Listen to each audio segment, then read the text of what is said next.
ఇక్కడ మీకు ఫోటో చూపిస్తానండి. ఒక ఫోటో ప్లే చేస్తాను ఇక్కడ. ఆ ఫోటో చూడండి. ఆ ఫోటోలో ఏముందంటే చంద్రబాబు నాయుడు గారు స్కూల్ పిల్లలతోటి ఏదైతే పీటీఎం పేరెంట్స్ మీటింగ్ ఏదైతే ఉందో ఆ పేరెంట్స్ మీటింగ్ కోసం దానికోసం అని చెప్పేసి ఒక సెట్టింగ్ వేశారు. చంద్రబాబు నాయుడు గారి కోసం ఒక సెట్టింగ్ అనమాట. అదొక షెడ్ అండి. ఇది ఒక పెద్ద షెడ్. అది మీరు అబ్జర్వ్ చేస్తే మీకు అర్థమవుతుంది. ఒక పెద్ద షెడ్లో పేరెంట్స్ ఏదైతే మీటింగ్ ఉందో ఆ ఇంటరాక్షన్ మీటింగ్ దానికోసం ఒక షెడ్ వేశారు. అది స్కూల్ టైంలో లోపల డెకరేట్ చేశారు. 2 బల్లలు వేశారు స్కూల్ బల్లలో. ఆ స్కూల్ బల్లలు వేశారు, టేబుల్స్ వేసి దాంట్లో కూర్చోబెట్టారు. అంటే ఒక సెట్టింగ్ అనమాట. క్యారే సెట్టింగ్ మామా అంటారా? ఎందుకంటారంటే ఆ సెట్టింగ్ ఇంకా దాని కింద కనబడుతుంది మీకు క్లియర్గా. అంటే టేబుల్స్, స్కూల్ టేబుల్స్ వేసారు. ఎందుకు వచ్చింది అసలు ఈ ఫోటో? ఎందుకు వైరల్ అవుతుంది? ఇంత బీభత్సంగా ఈ ఫోటో ఎందుకు వైరల్ అవుతుంది అని అంటే కనుక, ఏదైతే ఇంతకుముందు జగన్మోహన్ రెడ్డి గారు సచివాలయం సెట్ వేశారు, లేదా సంక్రాంతి సెట్ వేశారు, లేదా అది సెట్ చేశారు, ఇది సెట్ చేశారు అని అనుకోరు. గుర్తుందో లేదో మీకు. మరి చాలా దారుణంగా అయితే కనుక ప్రాపకాండ చేశారు జగన్ గారికి. ఫస్ట్ లైక్ చేయండి చెప్తాను, ఎందుకంటే నిజమేంటో చెప్పబోతున్నాం కదా. ఫస్ట్ లైక్ చేయండి. లైక్ చేస్తే నాకు మోటివేషన్ ఉంటుంది, ఎక్కువ మందికి ఇన్ఫర్మేషన్ షేర్ అవుతుంది. అది మీ బాధ్యత. కొత్తగా మన ఛానల్ చూస్తే పక్కాగా సబ్స్క్రైబ్ చేయండి. మీ అమూల్యమైన అభిప్రాయాన్ని కామెంట్ రూపంలో తెలియజేయండి. సెట్టింగ్ వేశారు అని ప్రాపకాండ జగన్ గారి విషయంలో చాలా దారుణంగా అయితే చేశారు. దాంతోపాటు మీకు గుర్తుందో లేదో, పరదాల ముఖ్యమంత్రి జగన్ గారి విషయంలో పరదాల ముఖ్యమంత్రి అనే ఒక మాట విస్తృతంగా వాడారు. ఇదే కూటమి ప్రభుత్వం అప్పుడు ప్రతిపక్షంలో ఉన్నప్పుడు ఈయన పరదాల ముఖ్యమంత్రి, ఎక్కడికి వెళ్ళినా పరదాలు కట్టేయాలా, బారికేడ్లు పెట్టేయాలా అని అనేవారు. ఇప్పుడు జరుగుతున్నది ఏంటంటే కనుక, రీసెంట్గా పవన్ కళ్యాణ్ గారిది కొన్ని ఫోటోలు వైరల్ అయ్యాయి. ఒక వీడియో వైరల్ అయింది. మీలో చాలామంది చూస్తుంటారు. దాని మీద మన వీడియో కూడా చేశాం.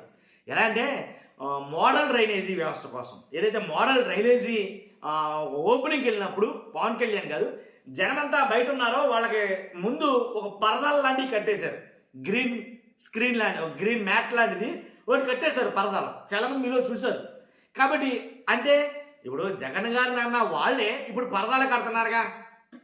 ఇప్పుడు నిన్న రీసెంట్గా ఎవరైతే చంద్రబాబు నాయుడు గారు ఏంటి ముమ్మడి వర్మ ఎక్కడది ములుగు జిల్లా ఏదో సంథింగ్ పర్యటన ఉంటే కనుక అక్కడ మొత్తం ట్రాఫిక్ జామ్, బేభత్సమైన ట్రాఫిక్ జామ్ జరిగింది.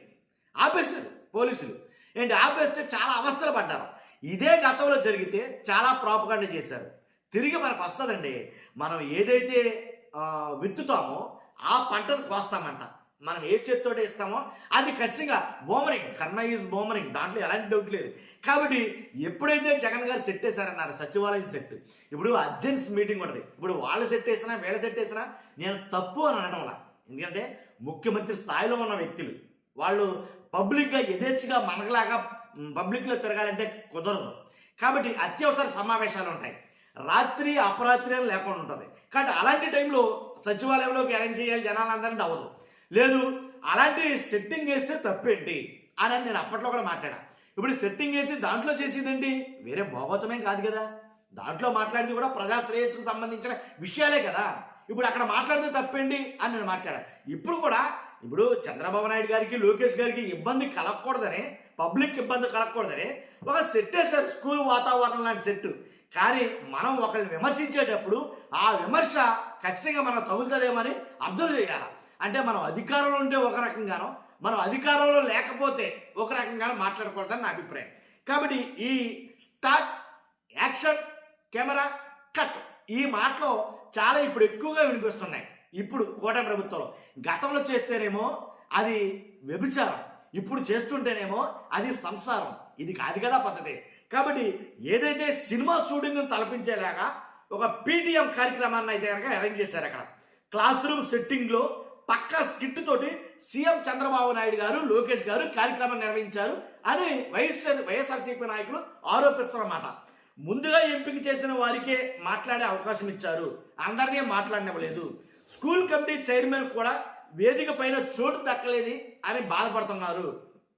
గత ప్రభుత్వంలో నాడు నేడు ఆనవాళ్ళు ఎక్కడో కనపడకుండా చాలా జాగ్రత్తలు వహిస్తున్నారు అని వైఎస్ఆర్సీపీ తీవ్రంగా ఆరోపిస్తున్నారు. విద్యారంగాన్ని దిగజార్చి మళ్ళీ పీటీఎంలా ఎలా చేస్తున్నారు మీరు? అంతేకాదు మెగా పీటీఎం పేరుతోటి కోట్ల రూపాయలు ఖర్చు చేస్తున్నారు మీరు ఏదైతే పేరెంట్స్ మీటింగ్ ఏదైతే ఉందో వాటన్నిటి కోసం కొన్ని కోట్ల రూపాయలు ఖర్చు పెడుతున్నారు. ప్రచార యావ తప్ప ప్రగతిని విస్మరించినటువంటి చంద్రబాబు నాయుడు గారు ఇలా 1 కాదు 2 కాదండి, నాసిరకంగా మధ్యాహ్న భోజన పథకం అనేది తయారైంది. చాలా స్కూళ్లలో కలుషితంగా ఆహారం మారి కలుషిత ఆహారం తిని చాలా స్కూల్లో విద్యార్థులు అస్వస్థతకు గురై ఆసుపత్రులు పాలవుతున్నారు. అర్థమైందా? మనం చూస్తున్నాం చాలా మటుకి 1, 2 కాదు, చాలా మంది స్కూల్ పిల్లలు చాలా చోట్ల ఇది జరుగుతుంది. దీంట్లో ఎలాంటి డౌట్ లేదు, ఇది వాస్తవం. కాబట్టి ఏదైతే డిజిటల్ విద్యా బోధన ఉందో అది మ్యాక్సిమం అటకెక్కేసింది. అంతేకాదు సబ్జెక్ట్ టీచర్ కాన్సెప్ట్కు మంగళం పాడేశారు. జగన్మోహన్ రెడ్డి గారు ఉండేది ఇది, ఆ టైంలో ఉండేది. తర్వాత టోఫెల్ కానీ సిబిఎస్ఈ సిలబస్ కానీ వీటన్నిటిని రద్దు చేసి అలాగే ఐబీ బోధన అనేది నిలిపివేశారు. తొలి ఏడాది పూర్తిగా తల్లికి వందలు ఇచ్చినప్పటికీ రెండో ఏడాది అరాకొర్రగా ఇచ్చారు. తర్వాత ఇంకోటి ఏంటంటే వైఎస్ జగన్ గారి సర్కారులో ప్రభుత్వ పాఠశాలల విద్యకు అత్యధిక ప్రాధాన్యం ఇచ్చింది. ఇది ఇచ్చిందా లేదా అనేది మీ గుండెల మీద చేసుకుని చెప్పండి. స్కూలు విద్యలో పాఠశాల విద్యలో పిల్లల విషయంలో జగన్మోహన్ రెడ్డి గారు చేసింది ఎంత, చంద్రబాబు నాయుడు గారు చేస్తుంది అంత మీరు హార్ట్ఫుల్గా చేయాల్సింది చెప్పొచ్చు ఈ మాట. దాంట్లో ఎలాంటి డౌట్ లేదు. ఫస్ట్ అయితే లైక్ చేయండి, కొత్తగా మన ఛానల్ చూస్తే పక్కాగా సబ్స్క్రైబ్ చేయండి. Thank you very much.